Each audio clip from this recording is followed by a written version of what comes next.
Morning all of you. कैसे हो आप सब? आप सब अच्छे से है ना?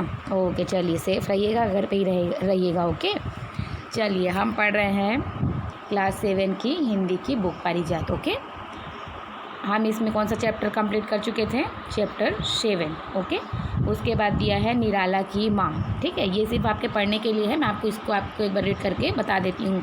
अब ये निराला जी कौन है, उनकी माँ के बारे में पढ़ना है। ओके, तो एक महाकवि हैं सूर्यकांत त्रिपाठी, निराला उनका जो है पूरा नाम है ना, तो उनको निराला कहा जाता है। उन्हीं की माँ के विषय में पढ़ना है। ठीक है, चलिए मैं आपको पढ़ के बताती हूँ। हिंदी साहित्य को अमूल्यवान रचनाएं देकर समृद्ध करने वाले महाकवि सूर्यकांत त्रिपाठी निराला अपने जीवन काल में उदार हृदय और परोपकारी वृत्ति के लिए महामानव निराला के नाम से जाने जाते रहे हैं। ठीक है, सूर्यकांत त्रिपाठी निराला सूर्यकांत त्रिपाठी क्या है, उनका नाम है और उनको महामानव निराला के नाम से जाना जाता है। ओके, एक समय अत्यधिक आर्थिक तंगी के कारण वे प्रयाग में दारागंज स्थित मकान से निकले और सीधे पुस्तकों के प्रकाशक के पास जाकर अपनी रॉयल्टी मांगी। प्रकाशक ने उन्हें 400 रुपये दे दिए। निराला जी अलोपी बाग के निकट ही पहुँचे थे कि एक निर्धन बुढ़िया लाठी देखती उनके निकट आकर भीख मांगते हुए बोली, बेटा बहुत भूख लगी है, 1 पैसा दे दो। उस भिखारिन को इस हाल में देखकर उनका हृदय भावुक हो उठा।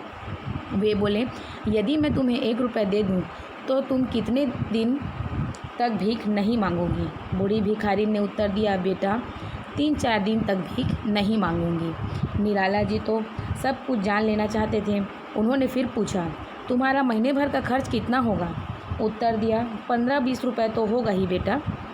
ठीक है, एक भिखारिन के पास वो मिले तो भिखारिन से पूछा, भिखारिन ने क्या बोलते हैं, उनसे पैसे मांगे हैं ना, 1-2 पैसे दे दो करके।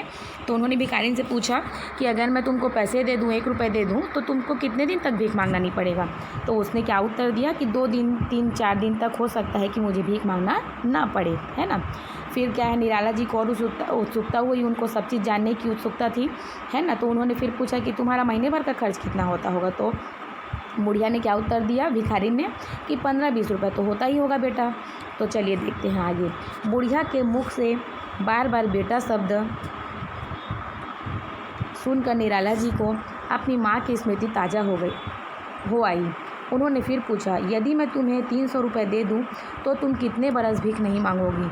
बुढ़िया फिर बोली, बेटा मैं कोई छोटा मोटा काम कर लूँगी और ज़िंदगी भर कभी भीख नहीं मांगूंगी। निराला जी ने रॉयल्टी के मिले 400 रुपयों में से मात्र 100 रुपये अपने पास रखकर शेष 300 रुपये बुढ़िया को देते हुए कहा, अब कोई काम कर लेना, निराला की माँ अब कभी भीख नहीं मांगेगी। ढेरों आशीर्वाद पुत्र निराला को देते हुए वह निर्धन बुढ़िया चली गई। ठीक है, क्या हुआ, निराला जी की माँ नहीं थी और बुढ़िया के मुख से जो है बार बार उन्होंने ये शब्द सुना, बेटा बेटा, तो उन्हें अपनी माँ की जो है स्मृति, उनकी याद आ गई, है ना, उनकी याद जो है ताज़ा हो गई। तो उन्होंने पूछा कि यदि मैं तुम्हें 300 रुपये दे दूँगा तो तुम कितने वर्ष तक भीख नहीं मांगोगी? बुढ़िया फिर बोली, बेटा मैं कोई छोटा मोटा काम कर लूँगी और ज़िंदगी भर कभी भीख नहीं मांगूंगी।